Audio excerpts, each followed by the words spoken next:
ವೀಕ್ಷಕರೇ, ಹಾಗಾದ್ರೆ ಯಾವೆಲ್ಲ ಅಂಶಗಳು ಇಲ್ಲಿ ವರ್ಕೌಟ್ ಆಗ್ತಾ ಇದ್ದಾವೆ, ಯಾವೆಲ್ಲ ಅಂಶಗಳು ಇಲ್ಲಿ ಫೇಲ್ಯೂರ್ ಆಗ್ತಾ ಇದ್ದಾವೆ, ವೈಫಲ್ಯತೆಯನ್ನು ಕಾಣ್ತಾ ಇದೆ ಅನ್ನೋದನ್ನು ಕೂಡ ನೋಡೋಣ.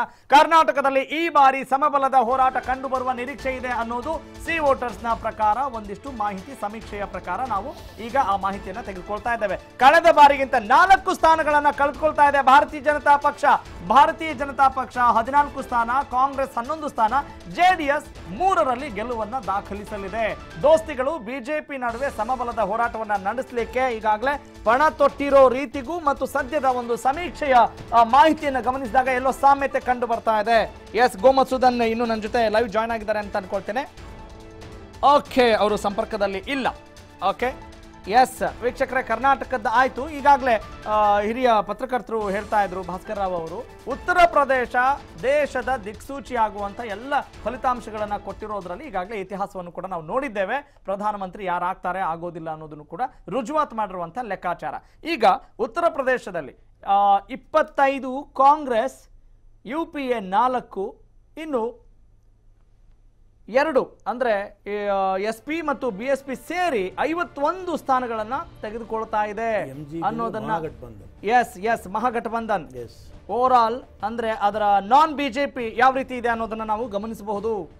ಹೀಗಾಗಿ ಅಲ್ಲಿ 51 ಸ್ಥಾನಗಳನ್ನ ತೆಗೆದುಕೊಳ್ತಾ ಇರೋದನ್ನ ನೋಡಿದ್ರೆ NDAಗೆ 25 ಸ್ಥಾನಗಳು ಲಾಸ್ ಆಗಿದ್ದಾವೆ.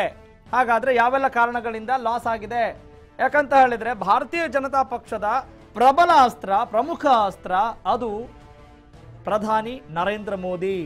ನರೇಂದ್ರ ಮೋದಿ ಅವರ ಚಾಕಚಕ್ಯತೆ, ವಾಕ್ಚಾತುರ್ಯ, ಭಾಷಣ, ಕಾರ್ಯವಿಧಾನ, ಅವರು ನಡೆಸ್ಕೊಂಡು ಬಂದಂತಹ ಸಾಧನೆಗಳು, ಕೆಲಸ ಕಾರ್ಯಗಳು ವರ್ಕೌಟ್ ಆಗ್ತಾ ಇಲ್ವಾ ಹಾಗಿದ್ರೆ, ಅಥವಾ ಎಲ್ಲಿ ಫೇಲ್ಯೂರ್ ಆಗ್ತಿದೆ ಅನ್ನೋದು ಕೂಡ ನಾವು ಅನಲೈಸ್ ಮಾಡಬೇಕಾಗತ್ತೆ.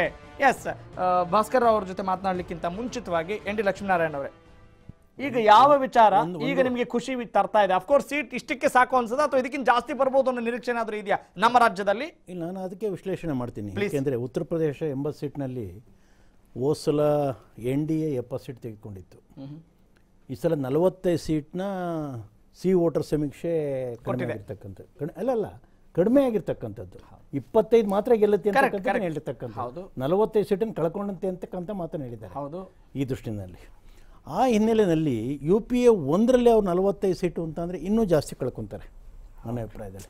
ಯಾಕೆಂದರೆ ಖಂಡಿತ ಕೂಡ ಓವರ್ ಆಲ್ಗೆ ಆಮೇಲೆ ಬರ್ತೀನಿ. ಓಕೆ, ಓವರ್ ಅಂತಲ್ಲ, ಓವರ್ ಆಲ್ ಈಗ 233 ಸೀಟ್ ತೋರಿಸಿದ್ದಾರೆ. ಅವ್ರು ಕಳ್ಕೊಳ್ತಾ ಇರೋದಾಯ್ತು, ನಿಮ್ಮದನ್ನ ನೋಡಿ ನೀವು ಯಾವ್ದ್ರಲ್ಲಿ ಗೇನ್ ಆಗ್ತಾ ಇದ್ದೀರಿ ಅನ್ನೋದು ನಾವು ನೋಡಿ 100% ನಾವು ಗೇನ್ ಆಗ್ತೀವಿ. ಅಲ್ಲ, ಈಗ ಎಲ್ಲರೂ ಹೇಳ್ತಾರೆ UP 2 ಇತ್ತು, ಈ ಬಾರಿ ನಮ್ಗೆ ಯಾವ್ದು ಟಫ್ ಇಲ್ಲ ರೀ. UP ನಲ್ಲಿ ಮೋದಿ ಇಷ್ಟು ವರ್ಷಗಳ ಕಾಲ ಏನ್ ಅಧಿಕಾರ ಮಾಡಿದ್ದಾರೆ ಎಲ್ಲದರಲ್ಲೂ ಕೂಡ UP ನಲ್ಲಿ ನಾವು ಗೆದ್ದಿದ್ದೆ 2 ಪ್ಲಸ್ ಪಾಯಿಂಟ್ಸ್ ಗಳನ್ನ ಕಂಡಿದೆ ಅಂತ ಹೇಳ್ತಾರೆ. ಅಲ್ಲ, ಅವರು 100% ಹೇಳ್ತಾರೆ. ಇಲ್ಲ, ಅವ್ರಿಗೆ 100% ಹೇಳಕ್ ಬರೋದಿಲ್ಲ. ಆಯ್ತು, ಈಗ ನಮ್ಮ ರಾಜ್ಯಕ್ಕೆ ಬರೋಣ. ನಮ್ಮ ರಾಜ್ಯದಲ್ಲಿ ಈಗ ನಿಮಗಿದು ಖುಷಿ ವಿಚಾರವೇ? ಇಲ್ಲ, ಅದಿನ್ನೂ ಕೂಡ ಸಿ ವೋಟರ್ ಸಮೀಕ್ಷೆ ಏನಿವತ್ತು ನಿಮಗಿದು ಖುಷಿ ವಿಚಾರವ, ದುಃಖದ ವಿಚಾರವ, ಅಥವಾ ಇದು ಸರಿ ಇಲ್ಲ ಇದಕ್ಕಿಂತ ಜಾಸ್ತಿ ಜಾಸ್ತಿ ತೆಗೆದುಕೊಂತೀವಿ ನಾವು? ಎಷ್ಟು ತೆಗೆದುಕೊಳ್ತೀರಾ, ಎಲ್ಲೆಲ್ಲಿ ತೆಗೆದುಕೊಳ್ತೀರಾ? ನಾವು ಕನಿಷ್ಠ 20 ರಿಂದ 21 ಸೀಟ್ ನಾವು ಪಡಿತೀವಿ. 20ರಿಂದ 21 ಸೀಟನ್ನ ನಾವು ಖಂಡಿತವಾಗಿ ಕೂಡ ಮೈತ್ರಿ ನಾವು ಕೊಂಡ್ಕೊಂತಕ್ಕಂಥದ್ದು ಸಮ್ಮಿಶ್ರ ಸರ್ಕಾರದಲ್ಲಿ.